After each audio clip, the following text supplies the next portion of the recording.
All right, welcome. This is the first episode of the Gooch and Gabriel show. I'm the Gooch, I'm Gabriel. and we got a fun show for you today. We also got serious topics that we're going to cover, everything from politics to entertainment. I got something special I'm going to show in a different segment. Gabriel's got some stuff he wants to cover, but we're going to open up with the recent election, and we're going to start off with I'm going to give a couple of historical perspective on things by you remember 2000, Yes.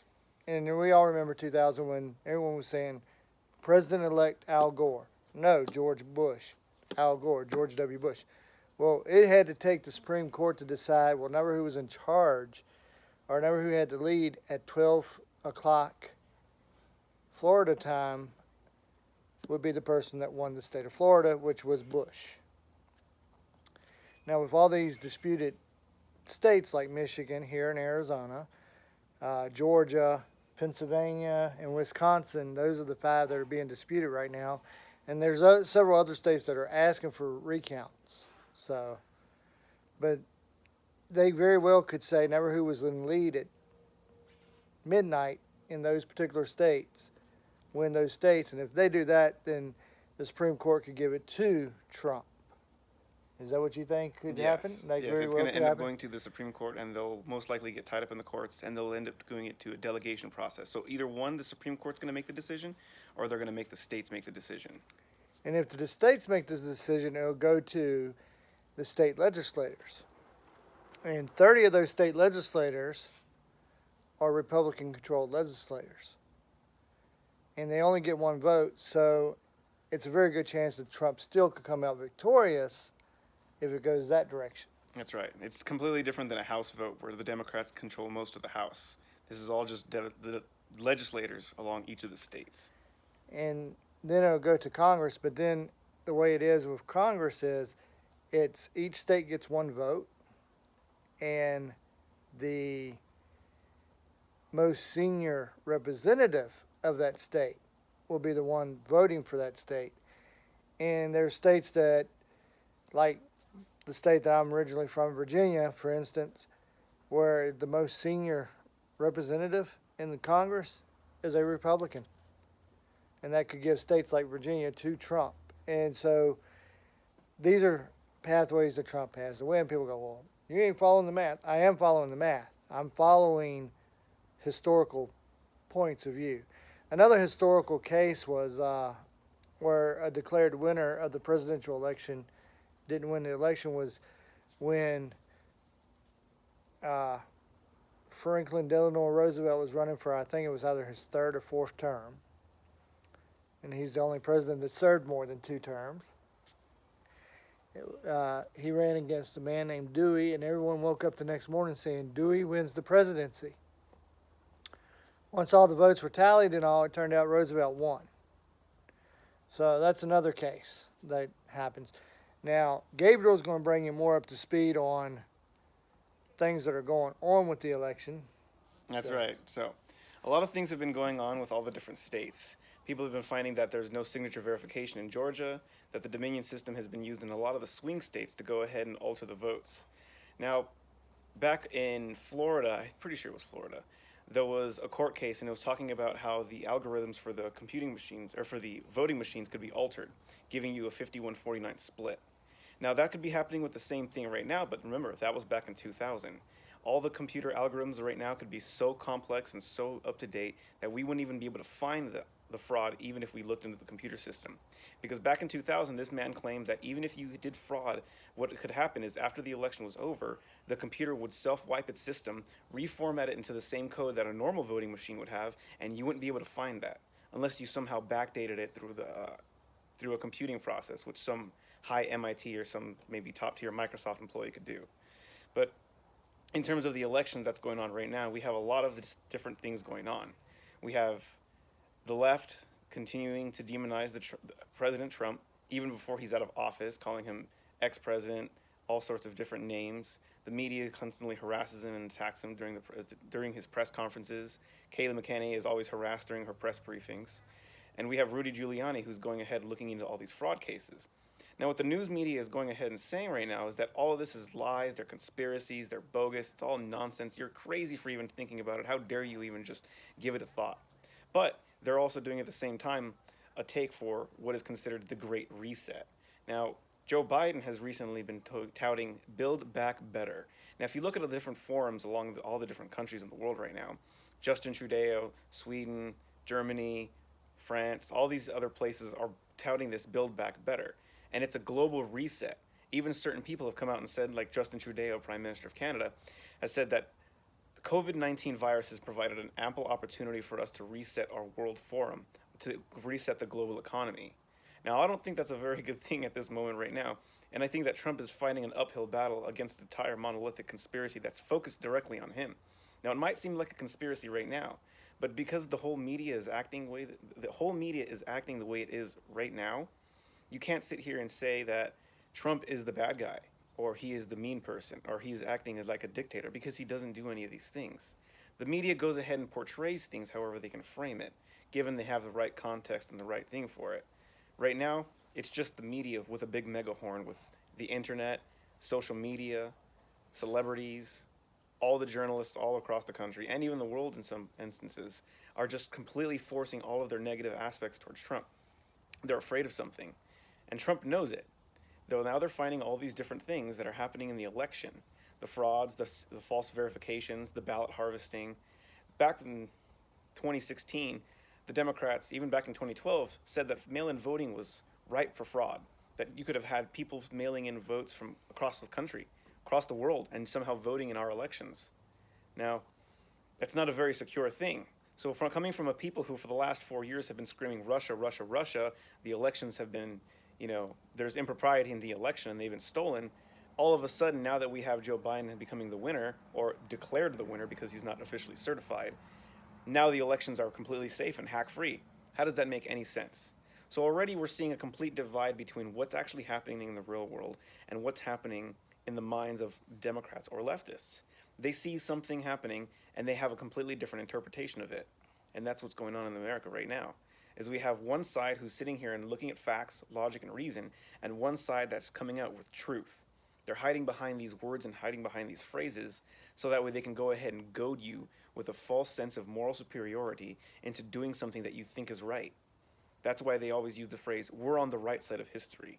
We're on the right side. We're going to take out the fascists, the evil people, the white supremacists, the Nazis, and all sorts of things like that. It's interesting you brought that up because there's a passage in Revelations that says, in the last days, what is right will be wrong, what is wrong will be right. And that sounds like what you're describing. Oh, yes. It seems like that's exactly what's happening. And the entire system right now has completely inverted on itself.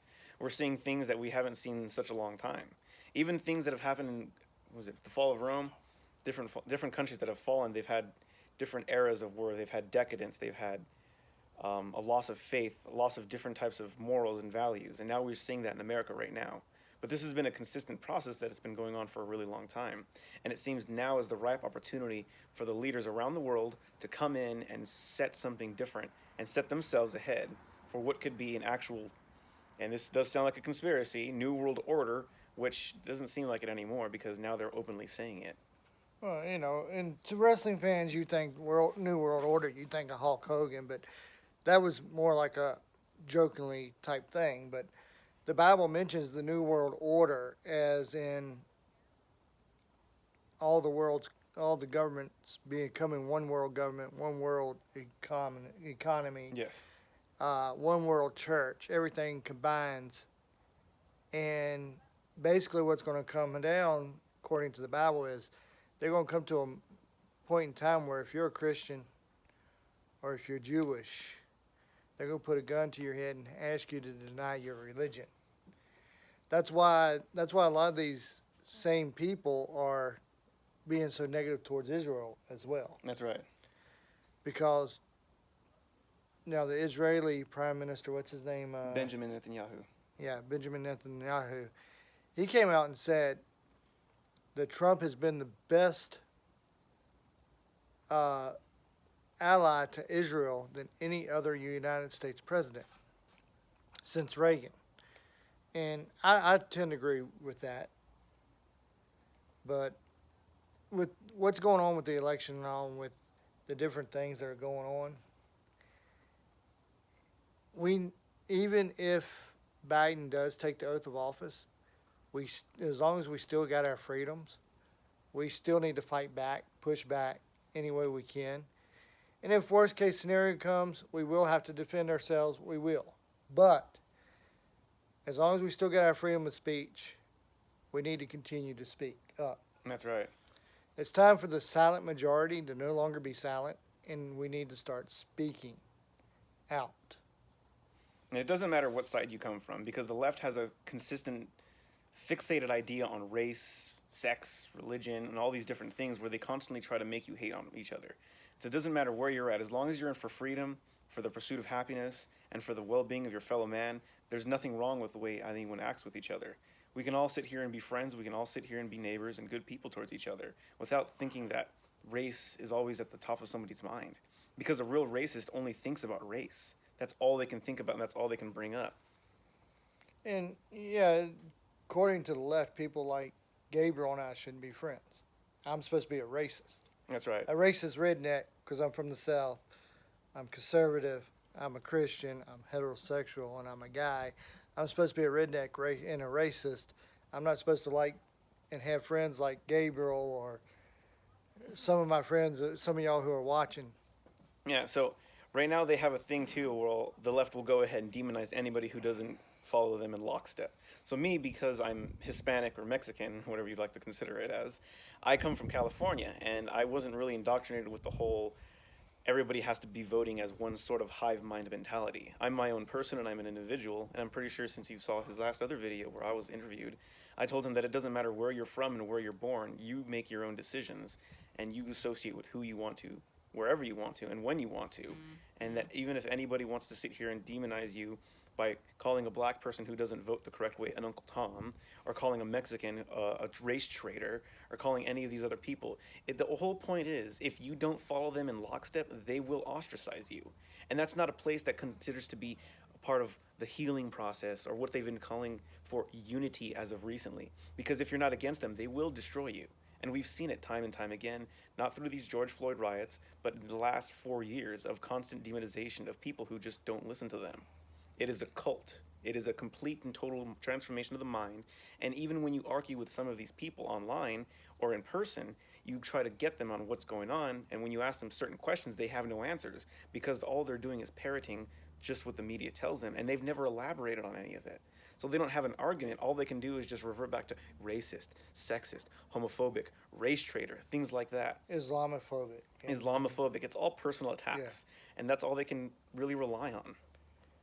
Now, I've learned it's actually been going on for the last 12 years. It started when Obama ran in 2008, actually, is when it started.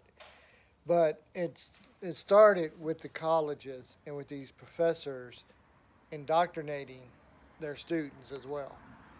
Now, y'all have heard me say this, and I'll wait until he finishes swallows his water because I don't want him to do a spit take. But I've used this in several of my videos, and my dad used to say this. And my dad, he quit school in 5th grade, by the way. But my dad used to say that the dumbest people in the world were the people with the highest amount of education. And I never understood what he meant until I became older and I started paying attention to these things. But now, if Trump wins, do you think they're going to ease up on him, or do you think it's just going to get worse? Oh, I think it's going to get incredibly worse. I think we may actually be looking at some sort of collapse or some sort of fracture in the country that may not be able to be healed for the next coming few generations. Civil war really does seem like it could be imminent because of the way a lot of these people like to talk. And this isn't going to be like a North and South one either. No. It's going to be a civil war based on not political, but religious and personal freedom versus those who want more government control. Yes. And you're going to see a tear because you have people in the military who probably are going to go one way more so than the other. But and I don't think that's just going to happen just with if Trump ends up getting back in office. I think it's also going to happen if Biden takes office. Mm-hmm. And either way, it's going to happen because the way the media has sown the hate and dislike of everybody. I think a lot of this is the media has created this, Oh yeah, they've sitting here and they've been pumping this information to you nonstop. and along with Hollywood too. And now there's a very beautiful young lady in Hollywood who has been demonized. Joy. Joy Bashar. No, she's a singer. I want to see. She wears Joy the Trump. Reid. No, she wears the. She wears the I know who you're talking about. Trump dresses. I Yeah. don't quite remember her.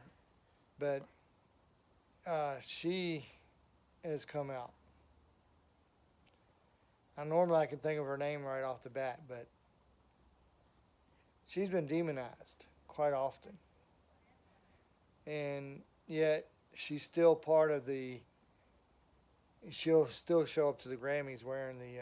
Joy Villa. Yeah, Joy Villa. Joy Villa. Villa, yeah. Villa or Villa, however you pronounce it. It's Villa. Villa. Yeah, she pronounces it Villa. She pronounces it. Okay. Because at one time I wondered if maybe she was related to Bob Vila. But anyway, but yeah, Joey Vila, she's been demonized quite often, but she doesn't let that get her down. She still is outspoken, and a lot of people go, well, but Joe Biden won the majority of the votes. Blah, blah, blah. And I do find it funny that, like Michigan, for instance, they shut down the machines. And there's a guy that's sworn an affidavit, and I heard this on, I think, Sean Hannity the other day. Mhm. Sean Hannity was talking to one of the experts in this field. When they shut them machines down, it fixed it to where it calibrated to add whatever Biden was needed. Mm. And it's funny that Biden got more votes than Barack Obama when Biden's not half as popular as Barack Obama. Oh yeah, that's the most shocking thing to me is how he just managed to overcome this popularity vote from Barack Obama, even though he was kind of the sideman the whole time. Which also in Michigan, for instance, it's also been revealed, and there's been a sworn affidavit that he somehow managed to get exactly the amount of votes he needed to overtake Trump. So that's going to be interesting to see. So, do you think Trump will get a second term? I believe so. I believe he'll get a second term, and I think it's going to be a lot better than anything we've seen in his current 4 years. And there's going to be a lot of pushback for it, though. It's going to be a really chaotic and hectic, probably first year, maybe 6 months, depending on how well we can quell the so-called resistance to it. Or at least until the midterm. Or at least until the midterms. But until then, we're probably going to have to deal with more media outcry, more Antifa rioting, more race-baited attacks against random people all across the country. But as long as we sit here and stand strong and hold together, we'll be able to overcome this eventually. It might be a little tough and it'll be a little rocky, but we'll get through it. And I'm really hoping that, and this is going back to something that Trump established, the Space Force. I truly see that the Space Force could be something good for us because with current technology, there's a lot of interesting things that could be happening now. Maybe within the next decade, we'll have actual space travel. And that's something that Space Force is necessary for. The first outfit in order to take us to somewhere beyond our planet, to the stars behind us, and colonize and continue the human experiment of just being pioneers in the universe. And those of you, now, I'm part of a group of people who, most of the people are liberal, and that's Star Trek fans. Mm. Most of them are liberal. I'm a handful of the exception of those Star Trek fans that aren't liberal. But y'all have always said y'all wanted something like Star Trek. Well, that's what Space Force is offering. And speaking of Star Trek, you're going to see something exciting Star Trek related in the next segment, which is my segment that I'm going to be doing. All right. But any final remarks in this segment you willing to say? No, I just would like to say if everybody's sitting here and realizing that something might go down, I'd go ahead and arm yourselves up, defend yourselves, stock up on a lot of food because we're not sure what these politicians could be doing for the coming coronavirus lockdown. And just protect yourselves, your families, and your neighbors, and stay safe out there. And my final statement is for this segment is keep the faith, continue to worship. If you have a small business and they tell you to shut your business down, you know that's going to hurt you financially, go ahead and open up your business. I'm sure there are people who are willing to help you pay the fines and that are willing to help you fight back. Oh, yes. Because what they're doing is they're taking away your right to make a living, and your rights trump this coronavirus. If you're a pastor of a church, go ahead, open up your church. If people don't want to come to your church, that's fine. They can watch you online. That's fine. But if you have people who want to come to church, because church isn't just about going and worshiping God, it's about fellowshipping with your church family. And that church family, and I can tell you because I've been away from my church family and my actual family for over a year now, except for my sister that I live with out here. And it's not the same. I can watch church service on the internet, but because I'm not there, I can't go up to my brother Jay Smith and go, "Hey Jay, how you doing today? I miss you. I'm praying for you. You know, I have this issue. I need your guidance." And that's what the whole thing for church is so you can go to other Christians to help you with your guidance, not just your pastor, but your fellow brothers and sisters. So keep up the faith. Now we're going to go into the next segment, which I'm going to run over here real quick and grab my book. All right.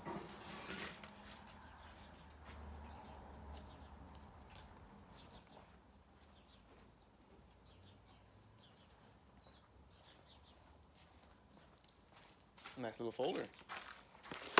Looks like a folder book. It's a photo album book, yeah. Oh, photo album book. Now- It's a photo book. Well, anyway, Folder book. this here isn't all of them, but this is some of my autographs. And first one, as you can see, is Mr. Spock himself, Leonard Nimoy. That's pretty awesome. Now, I got most of these from conventions, card shows, and what have you. I got Major O'Barrett, Jonathan Franks, What year did you get these signed in? various years. This one was 95. Britt Spiner,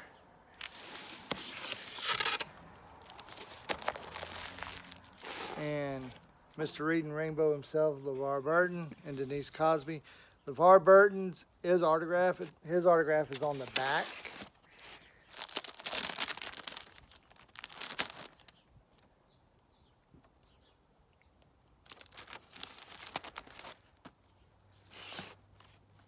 I've never really met any of the celebrities that I liked or got any autographs. The only person I've ever really met was Danny Trejo and Ice Cube from Friday. Michael Dorn and Gates McFadden. I had my picture taken with Michael Dorn when he signed this. The problem was the person who was taking the picture was shaking too much, and the picture was too blurry. You couldn't tell who was in it. Oh, that's unfortunate. I got Marina Sirtis and Avery Brooks. The Avery Brooks one was when he first started Deep Space Nine, by the way. That's pretty good, man. I got the late Rene Onajonis, which I was a big fan of his before he did Deep Space Nine. Because I've always remembered him as Clayton Endicott III from Benson. And Ahmad Sherman, who played Quark.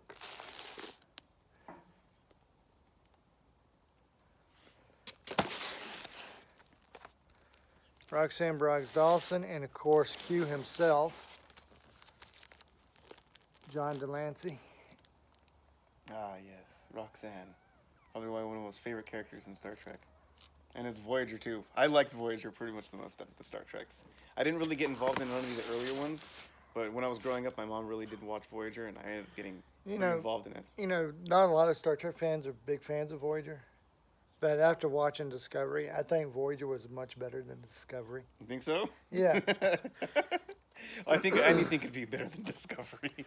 All right, now we're getting into wrestling, and of course this one I got 4 different autographs of, and I think I've shown a couple of them, but I haven't shown this one. The Nature Boy. Woo! Ric Flair. It is awesome robes, man. Got too many robes. Now, Buff Bagwell, he came into the Walmart that I was working, and everybody kept going, well, why won't you wrestle Daryl over there in toys? Well, he came over in toys and gave me this, and we talked for a little while about the business and about my brief time in backyard wrestling. And this other one a friend of mine got, which is Virgil.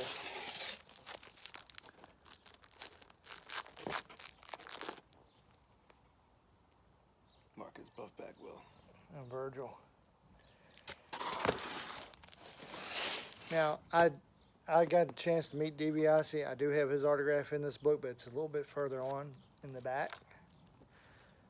Hacksaw Butch Reed. And, of course, I went to a convention, a wrestling convention. And one of the guests that there was vendor guests was One Man Gang. After he got through doing his vendor guest duties, he walked around talking to the fans and talking to people. And he came up to me. He goes, "What's your name?" I go, "Gooch." And he signed this, and it says, "To Gooch, best regards, One Man Gang." And it was super nice. Everyone else that went to the table had to pay like $5 to get it. All I did was just walk around the floor, and he just walked around and was handing them out after he finished the vendor thing. So. One of the lucky men to get a free copy. Buff, swole. Now, if you don't know who Butch Reed was, he was also part of a group called Doom, and he and Farouk, a.k.a. Ron Simmons, were tag team partners at one time. And the interesting thing was that he was at that same convention that One Man Gang was at. I asked him if he ever talked to Ron Simmons, and he said, "Why would I want to do that?" So apparently there's some bad blood there from the way he answered it. Now, the late Ivan Koloff and Nikita Koloff. Now, Nikita's still alive, but Ivan passed away. Ivan and I became good friends over the years. Really? Yeah. How did you manage that? Well, I started following him on Facebook, and he's a preacher too. And he preached at several of the churches in my area in Virginia that I was from. And every time we saw each other, we talked, we chatted, we got to know each other pretty well. And I miss him. He always gave me guidance sometimes when I needed it. And of course, Magnum TA.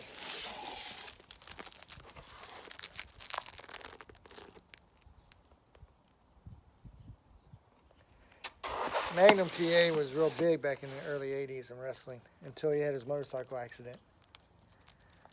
The next one is the guy who trained me, and I got 2 of him, the Boogie Woogie Man, Jimmy Valiant. And this other guy is a guy that I worked with. I was working with before I moved out here. He opened up a wrestling school and a small time wrestling thing in Virginia, and they do a lot of shows at my alma mater, Amherst County High School, the Shooter. But Shooter's not really all that famous, but I went ahead and put him in the book anyway with. Gotta give him recognition. Yeah, and his tag team partner at the time, Willie Bumps. And of course, next to Willie Bumps is Bret the Hitman Hart. It's funny because I wrote to WWE to get a donation for a charity auction that the Star Trek group does, and they sent me this, and I went ahead, put it in the auction, and then I ended up getting it for like $5 at the auction. So because I wanted it, I wanted to keep it for myself. I couldn't because it was donated for the auction. Yeah. So I guess that's a good way to do it. You know, still got their money for it. You got something you liked. yeah. And Willie Bumps and I worked together in Backyard a couple of times. That's why he signed it to the Gooch. Now this one right here, you're going to see on this page. I was at King's Dominion with my brother. I was on vacation, and of course I heard that he had been there doing autograph signings and stuff that weekend. And we were in line to catch one of the roller coasters. I pulled on my brother, and I go, "Hey, that looks like Mick Foley in front of you." And my brother goes, "Who's Mick Foley?" I go, "Mankind, Dude Love, Cactus Jack, hardcore legend. One of the best wrestlers around." And my brother goes, "There's no wrestler here in line." And sure enough, he turns around and looks at my brother and goes, "Hi, I'm Mick Foley." And he pulls out this and gives it to me. So He just pulls it out. yeah. He just had it on him. Well, he had a whole. Well, he's with his wife, and she had the folder that had all the Oh, okay. autographs and All right. stuff in it for her. Just always ready. Yeah, he's always ready, just in case, because he knows he's gonna run into people. Now, these are some other wrestling ones right here that they keep falling out because it's starting to lose its stickiness. I can't remember who they are, but one of them's Joe Blanchard, which is Tully Blanchard's dad. And I do have Tully Blanchard's autograph. That's on a bigger poster. And Jim Bibby, who was a neighbor and a friend of mine, played Major League Baseball for the Pirates. This is when he was pitching coach for the Lynchburg Mets. He also gave me my job as a bat boy. Ooh. Unfortunately, I don't really have much to offer in sort of input because I don't really know much of this. But Yeah. Now this page has William Shatner, Walter Caney, George Takei, Vaughn Armstrong, Mick Foley's pretend nephew, Dick Foley, who works in Carolina wrestling.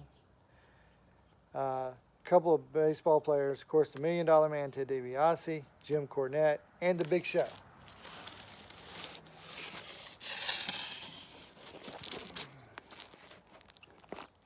The Big Show one was a chase card from where you buy a pack of cards and you get an autograph card. Yeah.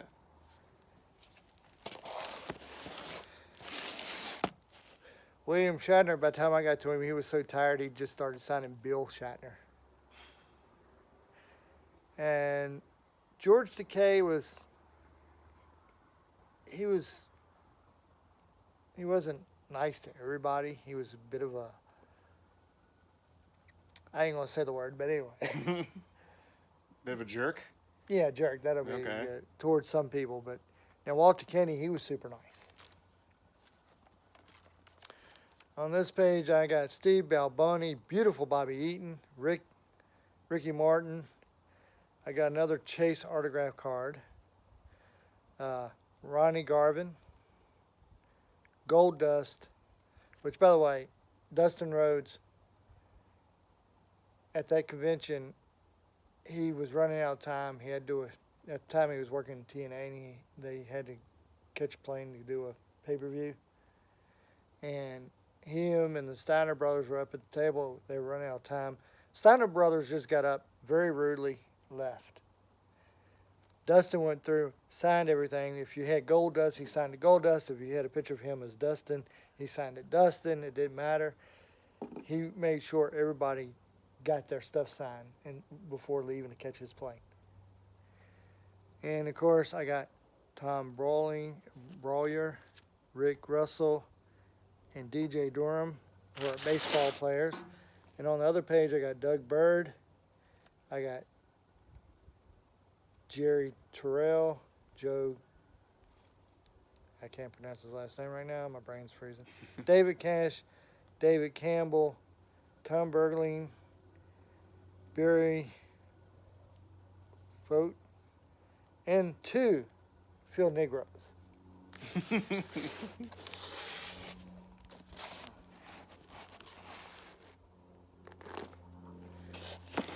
And Phil Negro was really, really super nice guy. Mm. Of course, they were at 2 different conventions. A whole bunch of more baseball players.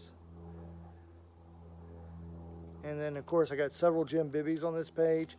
2 Gaylord Perrys from 2 different conventions. I even got Wally Joyner.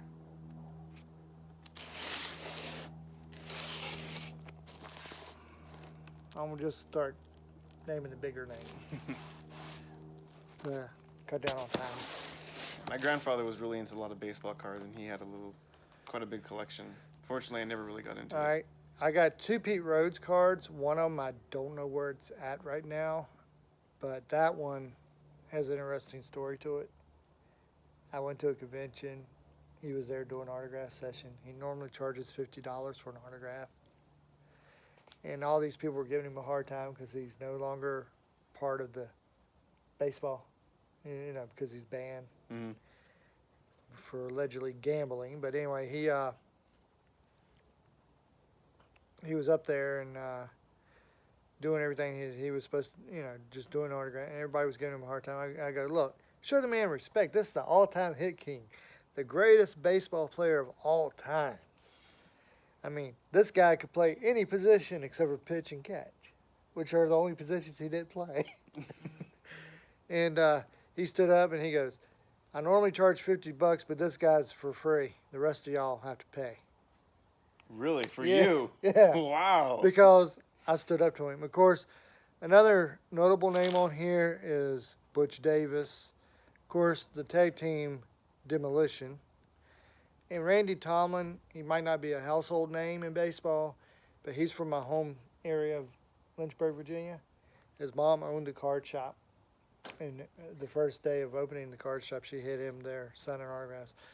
I got to know his mom very well. She always called me honey, sweetie, and she loved me to death. I was one of her favorite customers, so she always gave me a deal when she wouldn't give anybody else one. Of course, a whole bunch of other well-known baseball players like Bobby Floyd and Eddie Fisher. And Eddie Fisher, his last name might sound familiar because his brother was a singer and his granddaughter was his niece was Princess Leia. Really? Yeah. Oh, okay. Famous family. Yeah. Tommy John, which is well known for the Tommy John surgery. Frank Howard. Several Frank Howards. Now, some of these cards are signed to other people. That's because when those people passed away, their family gave me the cards. So. And I got a basketball player, which I don't know much about basketball. Mike Hargrove.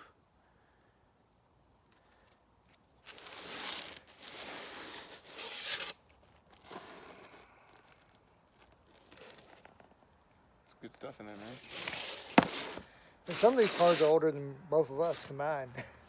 Really? Yeah, Actually, I kind of like believe that these. because of the way the font and the way the coloring is. Like the Frank Howard. Like this one is how you think that Yeah. one is. Now these are like 80s. Okay, but still, they look pretty old. Now on this page I don't is know. interesting. One of my teachers, Miss Shelnut, went home and got Dick Williams to autograph a card for me.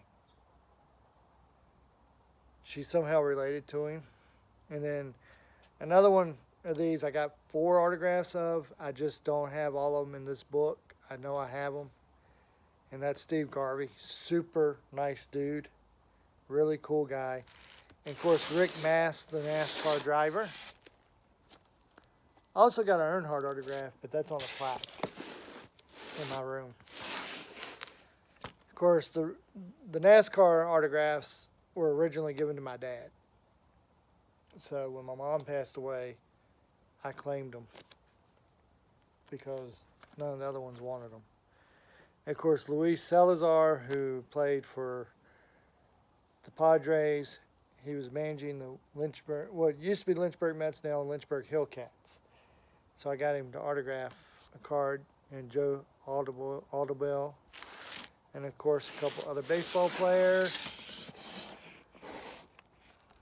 and the one you get when you graduate from the Boogie School of Training and Wrestling,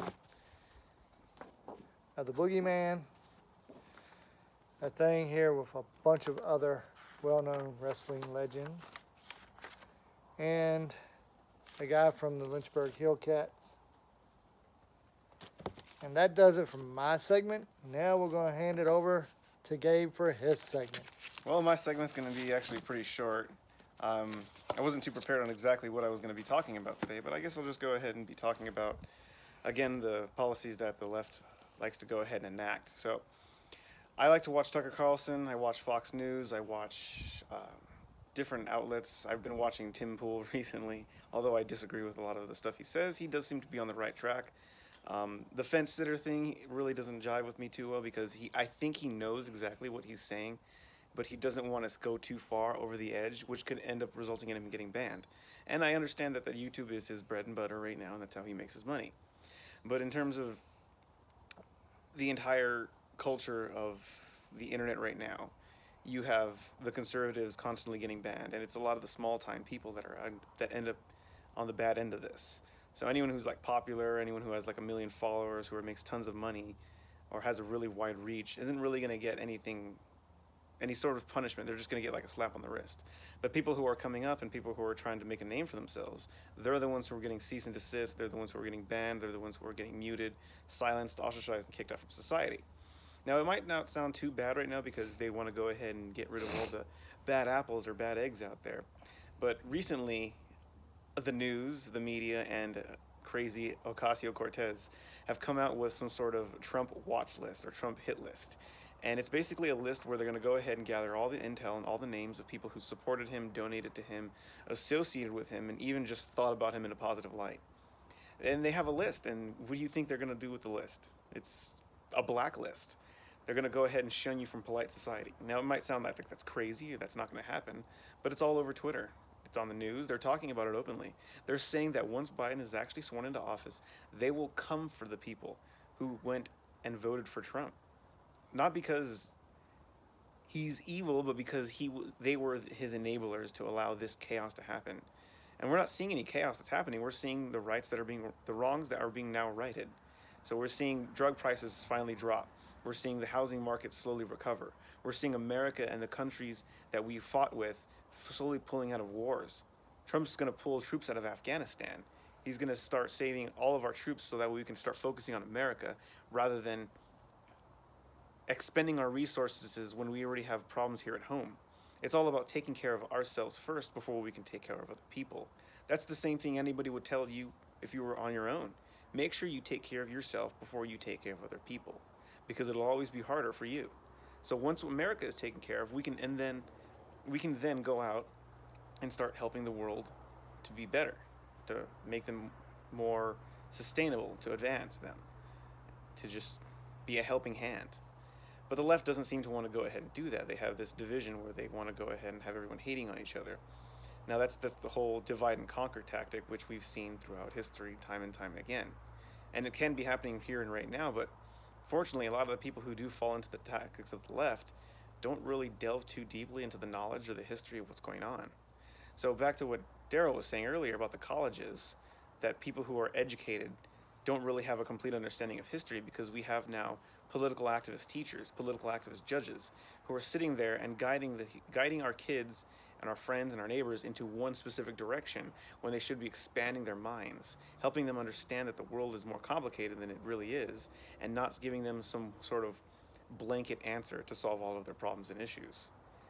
Now, when you see people going to college and you see people graduating from universities, it's good because they have technical skills, computer engineering, math, science, biology, construction, different things like that, which help progress us.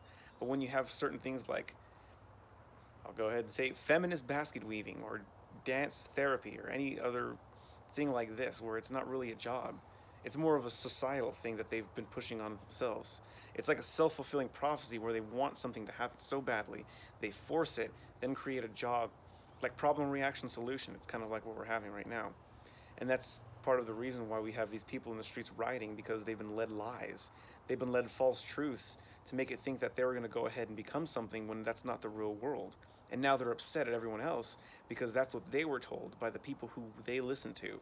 But they won't go ahead and, it's not even technically a biting the hand that feeds because they were intentionally lying to them this whole time. It's a form of manipulative brainwashing. When I went to college in 2007, 2008, I didn't really have a very good time there jiving with all the other people there because my beliefs weren't theirs. I didn't believe in any sort of race-based initiatives. I didn't believe that, well, there's a lot of different issues that I had back in college, but when you go to college, you come out a different type of person.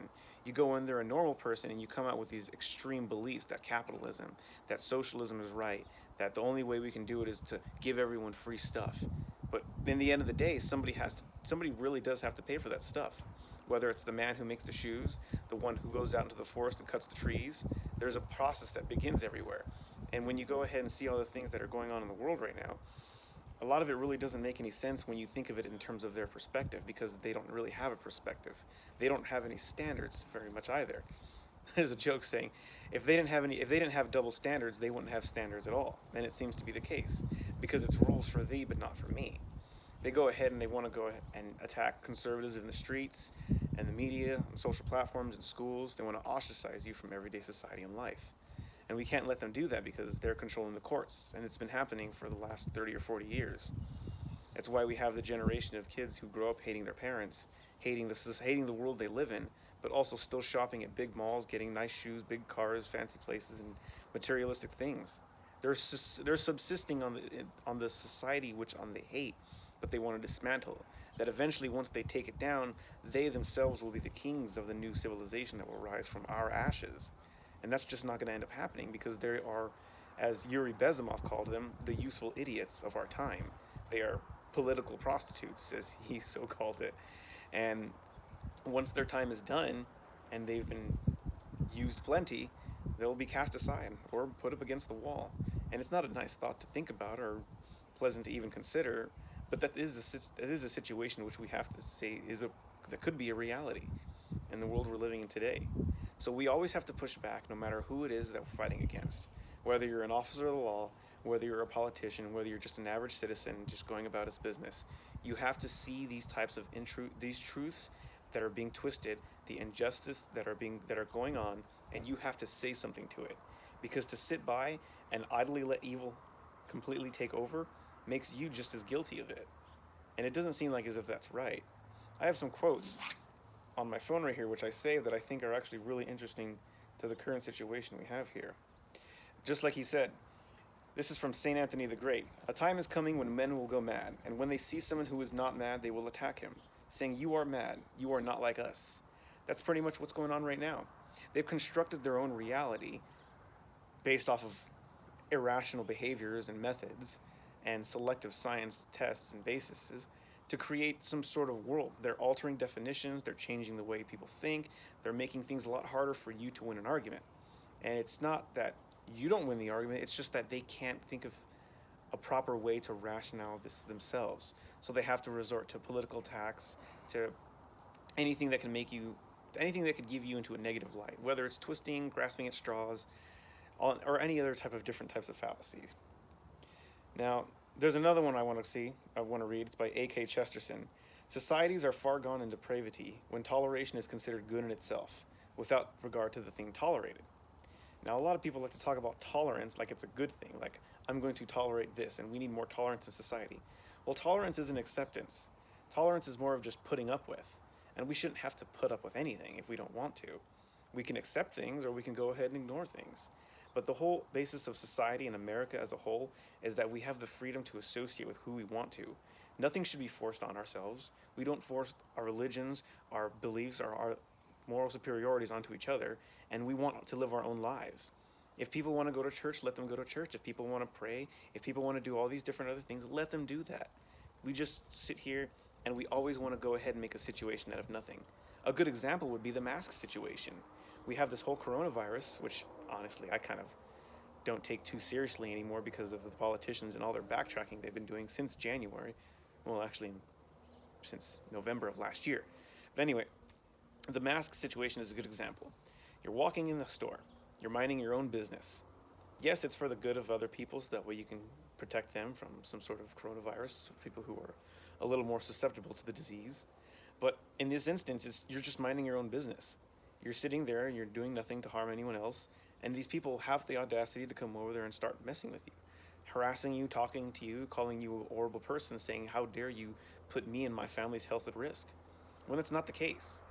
America is a society of individuals, and we all have to take care of ourselves before we take care of each other. It's the grand society. It's the grand scheme of we are ourselves, but once we come together, we can become a whole. But we are Can I still. interlude here? Oh yes, but we are still individuals. You brought up the mask situation. Yeah. Now, where we work at, we're required to wear the mask while we're working. And they would like for people to wear it when they're shopping. Now, I'm one of those people, I wear it as long as I'm on the clock. But, and I wear it if I'm out with my sister and brother-in-law, because my brother-in-law, he likes for us to follow the rules. Oh yeah. But I'm one of those people where if I'm out by myself, I'm not going to wear a mask. I, if I go into Walmart, Walmart doesn't pay me money, so therefore I'm not going to wear a mask. The only reason why I wear one when I'm on the clock is because they're paying me to. If I go in there on my day off, I'm not going to be wearing a mask, and you've seen me in there without it. Oh yeah. On my I've seen days you off. plenty of times without it. Whenever I'm off the clock, but that's just how I am. I believe the mask should be a personal choice. Oh yeah, I believe it should be a personal choice as well. I didn't mean to cut you off. Oh no, that's fine. That's fine. But that's a good example of like how you can just be minding your own business, and people feel like it's their choice or their obligation to go ahead and shame you for it. And then eventually you have other people who join in the group, and then it's just a big mob scenario where nobody's really thinking, they're just sitting there trying to shame you. And because you might be a mask person who likes to wear the mask all the time, but the worst thing I hear it over the walkie. I don't know if you carry a walkie or not, No. but I hear it over the walkie all the time. The lady from the service desk has to give member management because somebody complained about somebody not wearing a mask. I mean, if somebody doesn't, and a lot of times I see people not wearing a mask in the store, and most people, when management approach them, of course, our store manager, he's approached them a few times, and this has happened, where he goes, "Well, I talked to the person, they have health issues where they can't wear a mask." So keep that in mind. When somebody's not wearing a mask, keep it in mind they might have a health issue. Because I have a niece and a great niece, they can't wear a mask because they have asthma. Right. Now, if you have a health issue and you don't want to wear a mask, that's fine. But in terms of the way I think of it is, if you really don't want to do that, that's your personal choice. I like a lot of the quotes that I find online, even if some of them are just from other people. Now, this one says it's from Thomas Jefferson, but hey, it's the internet, who knows? But I like the quote. "I prefer dangerous freedom over peaceful slavery." Yeah, he did say that. Yeah, so he did say that, so that's good. I sometimes sit here and question the quotes that are put online because I'm not sure whether that's people one like of those quotes that are on a. They got a. If you ever go to Monticello, one of the walls has a frame that has quotes from Thomas Jefferson. Yeah, he's definitely one of my most favorite. And I've been to founding Monticello fathers. several times, so yeah, he did say that. Yeah, so I prefer a society in which we have the absolute freedom and the autonomy over our own lives, rather than some illusion of safety, some illusion of our lives are always protected or safe in every instance that we're at or where we're at. So for anyone that's out there, if you want to go ahead and wear the mask, that's fine. If you don't want to wear the mask, that's also fine. But if you're going to wear the mask, don't sit there and attack people who aren't wearing the mask. The mask, well, I guess it's technically for your benefit or for other people's benefit. It's not really for the wearer, it's for other people. But this whole mask situation, it's like a good way to get people to follow the rules out of fear rather than out of a term for freedom. So, and this is my own personal thoughts right here coming out, and this will probably just be my last words for this segment. The UN back in the 1980s and 1970s was looking for a way to go ahead and get everybody under one umbrella, to figure out exactly how we could get the world to focus on an issue and then overarchingly, or pretty much just wipe the slate clean and then create a new system out from under it. So for a long time, I'm pretty sure a lot of you remember this from the 60s, from the 50s, that global cooling was coming. Global cooling was on its It was way. 70s. 70s. So 70s. So the global cooling was on its way. And the Earth was going to be an ice ball by probably, was it the 80s? I think they were saying by the 80s would have been an ice ball. It was supposed to have been second ice age by 1990. Yeah, so the second ice age by 1990. So the UN had a lot of issues with this because not a lot of people really cared for it because you couldn't get the information to so many people. No, 11 had. And they even worked this into entertainment because Hollywood is working along with these thoughts and all. Oh yeah. And they worked it in because there's an episode of Super Friends, which I played the debunk and the talk about the global cooling. It was a live video I did on Facebook, and it got pulled off Facebook, and I got banned for like 4 weeks. And there was an episode of In Search Of where Leonard Nimoy was talking about the harsh blizzard type winters that we had in the Midwest. Yeah. So, yeah, talking about it. So, yeah. So we went through the different terms of global cooling. Then after came global warming, which became a big thing with Al Gore, and how we weren't going to have any ice caps by 2010. By 2012, we were going to have no ice on the planet, and it was just going to be an awful landscape where people were just going to have to be living on the top mountains of the highest ranges on the planet because everything was going to be flooded. That didn't work either.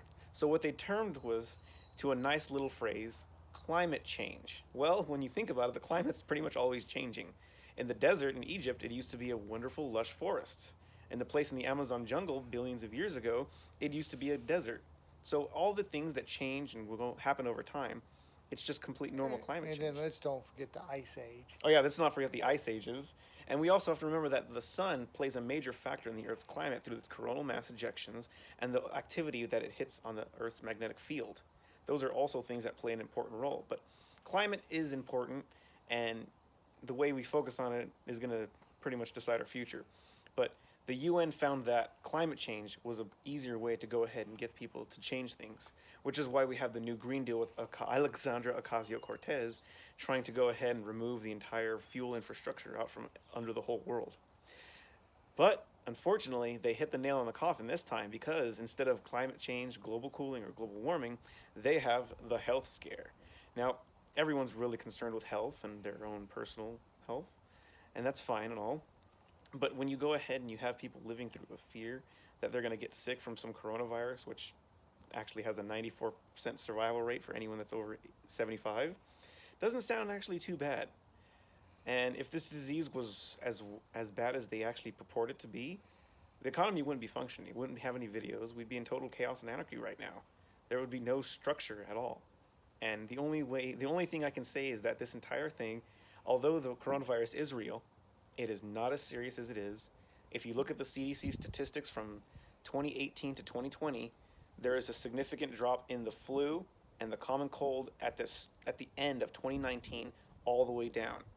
Those just disappeared. They completely went away. Now we're having these cases where the COVID rates are skyrocketing, they're surging, they're spiking, they're exploding all over the place, but the deaths are staying the same. Elon Musk put out a tweet recently where he had 4 COVID tests done in the same day. 2 of them positive, 2 of them negative.